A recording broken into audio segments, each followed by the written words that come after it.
Hello friends, very good morning. अभी हम JIB CIB के बहुत सारे क्वेश्चंस जो थे वो डिटेल में पढ़ चुके हैं। तो फ्रेंड्स, स्क्रीन पे आपको एक नंबर दिख रहा होगा। अगर पीडीएफ नोट्स चाहिए तो आप इसमें ज्वाइन कर सकते हैं। यहाँ पे हम लोग पीडीएफ शेयर कर देते हैं। तो फ्रेंड्स, ऐसा है कि अभी जैसे हमने क्वेश्चंस तो बहुत सारे डिस्कस कर लिए, अभी हम मेन थ्योरी पे आते हैं।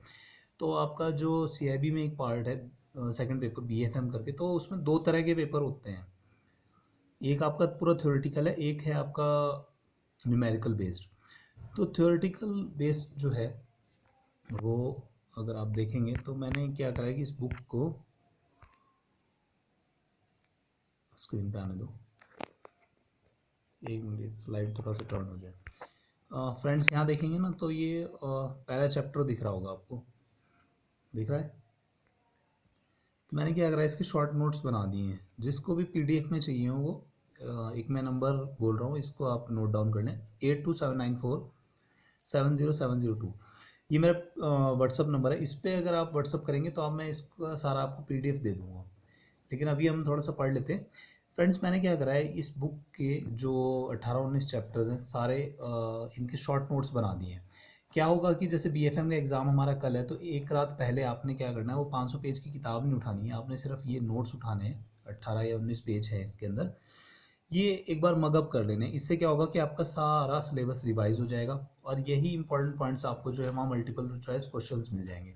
जिसने ये 18 या 19 पेज पढ़ लिए तो इट मीन्स उसके 50 नंबर है पक्के। फिर उस बात आती है कि न्यूमेरिकल कैसे करने हैं। तो फ्रेंड्स, न्यूमेरिकल्स मैं वैसे तो पीडीएफ डेली पोस्ट करता रहता हूँ कि ये न्यूमेरिकल इस तरह करना है, ये करना है। तो कोशिश करना है आपने कि न्यूमेरिकल की प्रैक्टिस करनी है। जितने भी न्यूमेरिकल्स आप प्रैक्टिस करेंगे तो आपको बहुत अच्छे याद हो जाएंगे। मैं कोशिश कर रहा हूँ इसको स्क्रीन आपको इस तरह हो जाए ताकि ये पूरा दिख सके। तो होप आपको पूरा दिख रहा होगा ये पीडीएफ। अगर थोड़ा सा नहीं प्रॉपर समझ में आ रहा है तो कोई बात नहीं, आप मेरे को सुनिए तो उससे आपको ये याद हो जाएगा। एक बार इसको पूरा सुन लीजिए। 18 पेज हैं ये। ऐसे पूरी आपकी बीएफएम कंप्लीट है। तो ये आपने क्या करना है, जब आपका एग्ज़ाम होगा तो उससे एक दिन पहले आपने पूरी पढ़ लेनी है। ठीक है फ्रेंड्स, तो हम स्टार्ट करते हैं। देखिए, पहला चैप्टर है हमारे पास exchange rates and forex businesses. बस सिर्फ सुनिए, आपको उसी से ही आपको ये सारा याद हो जाएगा। तो पहला पॉइंट देखिए क्या कहता है, foreign exchange is more broadly use to denote foreign currencies, that is currency of any country as well as the exchange of another country. देखो, फॉरेन एक्सचेंज में बेसिकली क्या होता है कि एक करेंसी को दूसरी करेंसी में चेंज किया जाता है, ब्रॉडली फॉरेन करेंसी को। ठीक है। नेक्स्ट देखिए, the bulk of the forex markets are OTC, over the counter, meaning that the trades are concluded through telephone और other electronic systems, dealing systems such as agencies वगैरह। देखो क्या होता है कि ये फॉरेक्स का ट्रेड जितना भी होता है ये टेलीफोन बेस्ड भी होता है और इलेक्ट्रॉनिक फॉर्म में भी होता है। आप जो है फॉरेक्स अगर करेंसी फॉरेन करेंसी खरीदना चाहते हैं तो किसी बैंक वगैरह में जाएंगे और वहाँ से चेंज कर सकते हैं। ठीक है। और आप अपनी इंटरनेट बैंकिंग से फॉरेन करेंसी रेमिट भी कर सकते हैं। ठीक है। थर्ड पॉइंट देखिए, balance of payment generally a surplus leads to a stronger currency while a deficit. देखो क्या होता है कि हम किसी कंट्री को अगर बहुत ज़्यादा एक्सपोर्ट करें तो उससे क्या होगा, हमें बहुत ज़्यादा वहाँ से पैसा आएगा, तो उससे क्या होगा, हमारा बैलेंस ऑफ पेमेंट बढ़ेगा। ठीक है। वही चीज़ में कहा गया है कि बैलेंस ऑफ पेमेंट अगर स्ट्रॉन्गर करेंसी है तो ज़्यादा होगा। It affects the foreign exchange rate, वो फॉरेन एक्सचेंज रेट्स को भी अफेक्ट करेगा। यूएस डॉलर ज़्यादा क्यों है, क्योंकि हम वहाँ से इंपोर्ट बहुत ज़्यादा करते हैं। ठीक है। Economic growth rate, a higher growth rate will lead to rise in imports and fall in the value of currency and vice versa. ठीक है। इकोनॉमिक अगर हम ग्रोथ रेट चाहते हैं तो हमें क्या करना पड़ेगा, बहुत सारा इंपोर्ट करना पड़ेगा, लेकिन उससे क्या होगा, हमारी फॉरेन हमारी जो करेंसी है वो डेप्रिशिएट करेगी। ठीक है। नेक्स्ट देखिए, physical policy and expansionary policy, example lower tax rates वगैरह। इसमें दो तरह की पॉलिसी होती है, एक होती है मॉनेटरी पॉलिसी, एक होती है फिजिकल पॉलिसी। तो मॉनेटरी पॉलिसी में तो आपका आ जाता है repo rate, reverse repo rate, ये सब चीज़ें। फिजिकल पॉलिसी में बेसिकली आपका आता है कि गवर्नमेंट जो टैक्सेस लगाती है, अगर मान लो बहुत ज़्यादा टैक्स करेगी तो आप इंपोर्ट नहीं कर पाएंगे, है ना। तो वो सब चीज़ें जो है फिजिकल पॉलिसी के अंडर आती हैं। नेक्स्ट देखिए, interest rates, high domestic interest and to attract overseas capital. मान लो इंडिया में बहुत ज़्यादा इंटरेस्ट रेट हो जाए तो क्या होगा, यूएस वाले सारे इंडिया में पैसा लगाएंगे, तो वो अफेक्ट करेगा। और बहुत क्या अफेक्ट करेगा कि बहुत सारी करेंसी जो है इंडिया में आना फ्लो चालू हो जाएगा। ठीक है। नेक्स्ट पॉइंट देखेंगे, government controls can lead to an unrealistic value of a currency. देखो, गवर्नमेंट कैसे अफेक्ट करती है किसी करेंसी को। मान लीजिए कोई रेस्ट्रिक्शन लगा दे, गवर्नमेंट कहते कि यूएस डॉलर का stock exchange, Indian stock exchange पे कोई लेन देन नहीं होगा, तो फिर क्या होगा, अपने आप ही उस करेंसी के रेट जो है कम हो जाएंगे, ठीक है। तो गवर्नमेंट के जो रूल्स रेगुलेशन होते हैं उस वजह से भी करेंसी पे इफेक्ट पड़ता है। नेक्स्ट देखिए, capital tends to move from lower yielding to higher yielding currencies. मतलब कैपिटल हमेशा कहाँ जाता है, लोअर यील्डिंग से हाई यील्डिंग कैपेसिटी वाली करेंसी में जाता है। देखो जैसे कि मान लो आपको इंडिया में इंटरेस्ट रेट 10% है और यूएसए में इंटरेस्ट रेट है 50% है, तो आप कहाँ पैसा लगाना पसंद करेंगे, यूएसए में।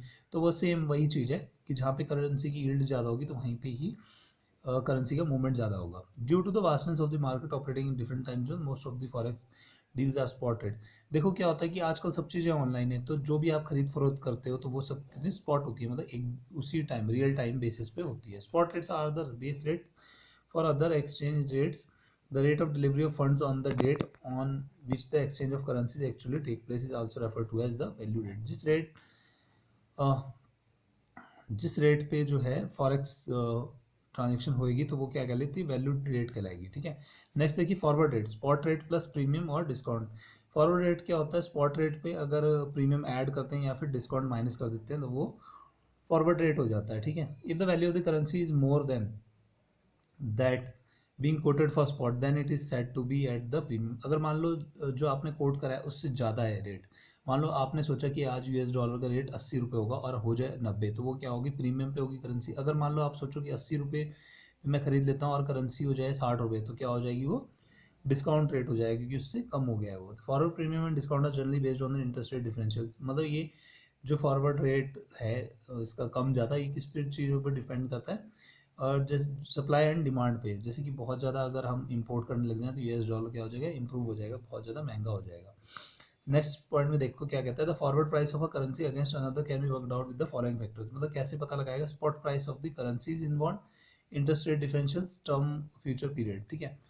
तो ये चीज़ें आपको ना जब न्यूमेरिकल करेंगे तब क्लियर हो जाएगा कि आपने जो है मार्जिन कब ऐड करना है, कब माइनस करना है, ठीक है।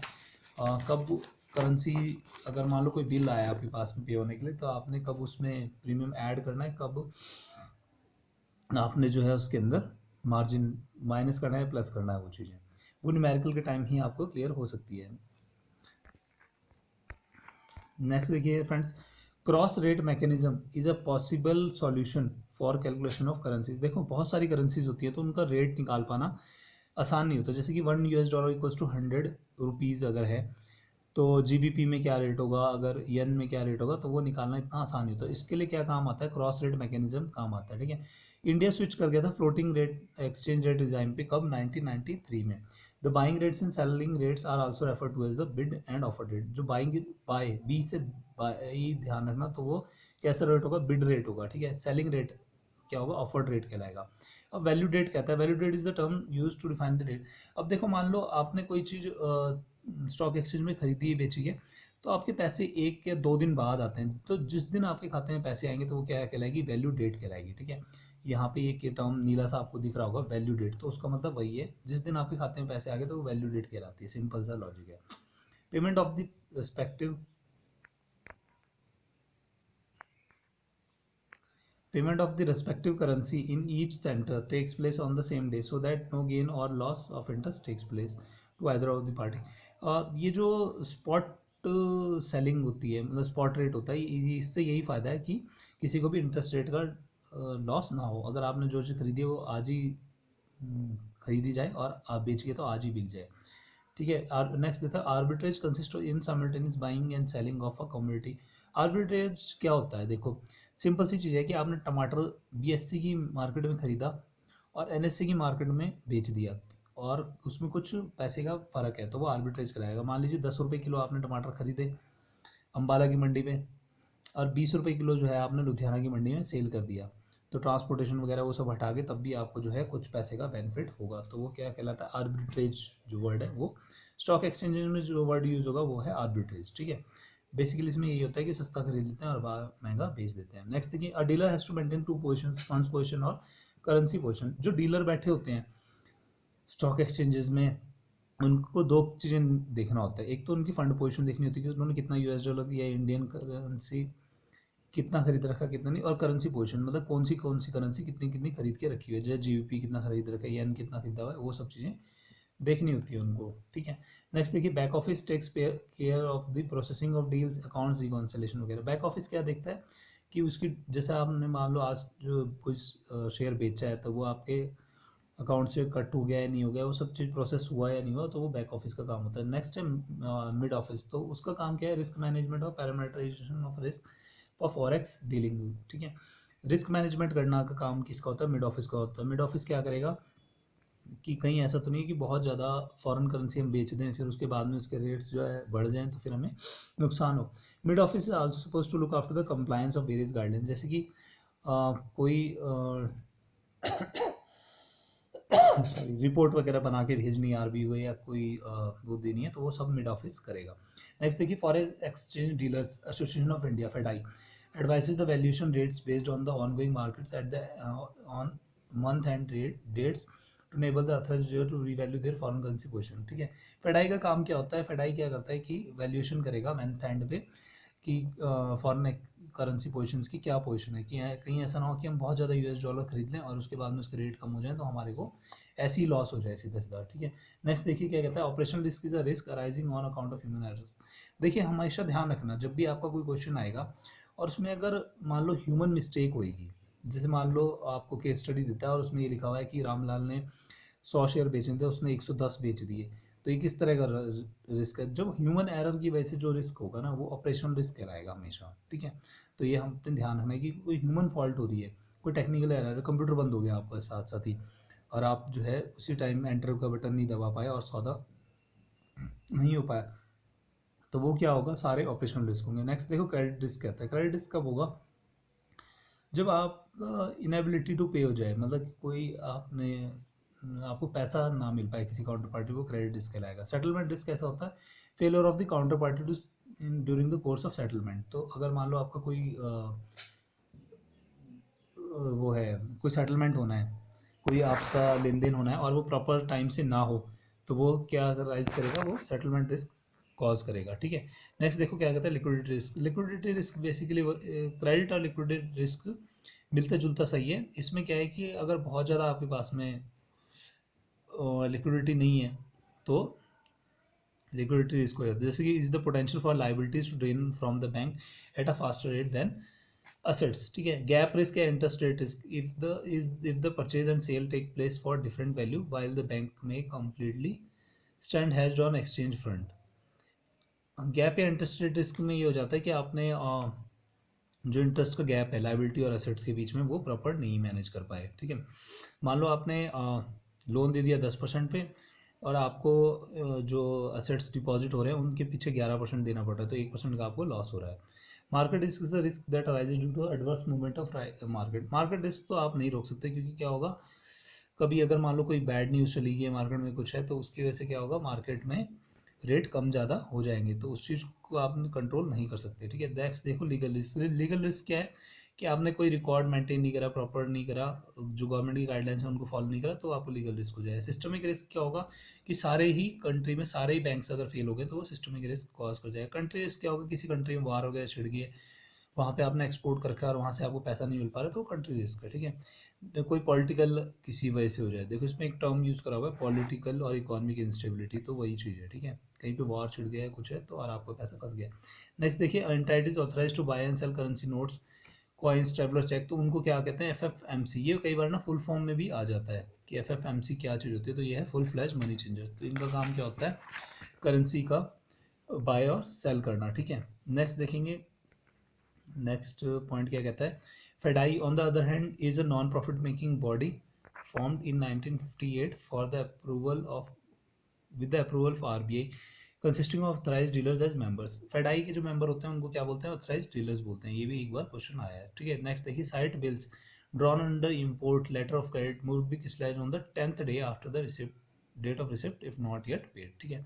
क्रिस्टलाइजेशन ऑफ बिल्स मतलब जो अगर आपका बिल है तो उसकी आपने पेमेंट कितने 10 दिन के अंदर अंदर कर देनी है। नेक्स्ट देखिए delivery point period under the option contract shall not exceed beyond the 1 month, एक महीने से ज़्यादा डिलीवरी पीरियड नहीं होना चाहिए। All contracts which have matured and have not been picked up shall be automatically cancelled on the 7th working day after the maturity date, ठीक है। All cancellation shall be at opposite TT rates. TT selling rate for purchase contract and TT buying for sale contract. ये जो TT buying और selling rate है ये आपको numerical में ही समझ में आ पाएगा, ऐसे थ्योरेटिकल नहीं समझ में आएगा। कोई बात नहीं, आप इसको रट सकते हैं कि TT selling rate purchase contract में काम आएगा और टीटी बाइंग रेट जो है सेल कॉन्ट्रैक्ट के काम आएगा। All borrowings of banks including ECB and temporary overdrafts in nostro accounts not adjusted within 5 days shall not exceed 50% of their unimpaired tier 1 capital or $10 million whichever is higher। ठीक है, the forward contract may be booked for tenors up to 1 year only। जो forward contract book होंगे वो 1 साल तक के लिए ही होंगे। नेक्स्ट देखिए, main factors affecting exchange rate are technical, fundamental and speculation. Technical in the sense कि आप उसमें कोई टेक्निकल रिस्क है, फंडामेंटल है, स्पेकुलेशन बेसिकली होता है कि आप सोचते हैं कि कोई चीज़ बढ़ेगी और घट जाए, तो इस तरह की स्पेकुलेशन ही होती है सिर्फ। ठीक है, सोचना सिर्फ, दैट्स ऑल, अनुमान लगाना। The dealers are officials who are actually involve in the buying and selling of currency. Dealers का काम क्या होता है? बाय करना और सेल कराना करेंसीज का। नेक्स्ट है, banks permitted to deal in foreign exchange are called as authorised person. जो बैंक्स इसमें डील करते हैं तो वो क्या कहलाते हैं? ऑथराइज्ड पर्सन्स कहलाते हैं।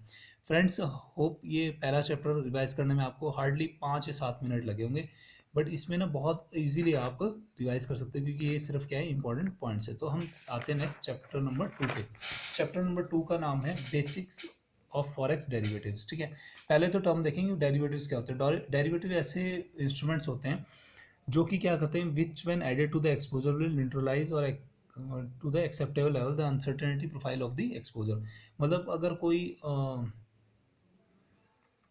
एक्सपोजर में कुछ प्रॉब्लम आ रही है कोई है, तो उसको न्यूट्रलाइज करने के काम डेरिवेटिव्स आते हैं। ठीक है, risk can be defined as unplanned event. Risk किसी भी चीज़ में हो सकता है, जैसे मान लो आप कोई दुकान खोल के बैठ जाए और आपकी चले ना, तो वो भी एक रिस्क है। आप जा रहे हैं चलते चलते आपका एक्सीडेंट हो जाए, it is a risk. Transaction exposure में एक्सपोज द कंपनी या firm to currency risk way an compare to the value in home currency. ठीक है, ट्रांजेक्शन रिस्क क्या, एक्सपोजर क्या है कि किसी कंपनी से आपने कोई लेन देन करा और उसमें आप फंस गए हैं, तो वो ट्रांजेक्शन एक्सपोजर कहलाता है। नेक्स्ट देखिए, translation exposure.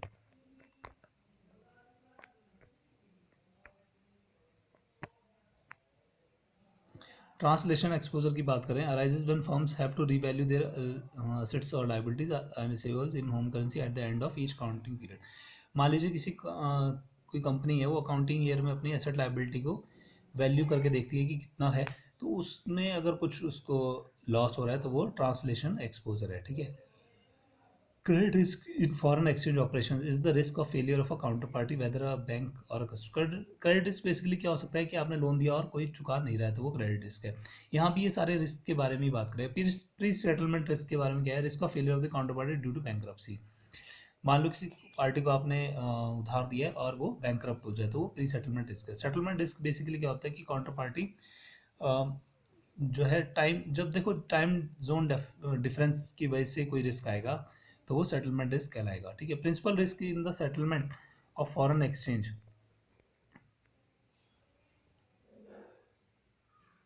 transaction because of banks operating in different time zones is usually called as foreign exchange settlement risk और टेम्परर, या फिर उसको हर्स्टाइट रिस्क भी कहते हैं क्योंकि हर्स्टाइट रिस्क की वजह से क्या हुआ था, सारे बैंक तबाह हो गए थे एक बार। Sovereign risk can be suitably reduced by inserting disclaimer clause. जो सॉवरियन रिस्क होता है अदर कंट्री का, तो वो हम डिस्क्लेमर क्लॉज लगा देंगे कि ऐसा कुछ क्लॉजेज लगा देते हैं, उसमें टर्म्स एंड कंडीशन होती है, तो उससे हम बच सकते हैं सॉवरेन रिस्क से। ठीक है, the bank buys and sells currencies for spot and forward value, borrows lends foreign currency, enters into swaps, futures option relating to interest rate. It is not practical and not always possible to match its forward purchase and sales, borrowing and lending, creating a mismatch between its assets and liability. This mismatch is referred as gap. Gap का simple सा example है, आपने loan दे दिया सस्ते पे और deposit ले लिया महंगे पे, तो क्या होगा, इंटरेस्ट रेट डिफरेंशियल हो जाएगा, आपको अपनी जेब से पैसा देना पड़ रहा है, तो वो गैप रिस्क कहलाएगा। ठीक है, gap is equals to mismatch between the assets and liabilities. Simple सा इसका आंसर है। डील साइज लिमिट क्या होता है?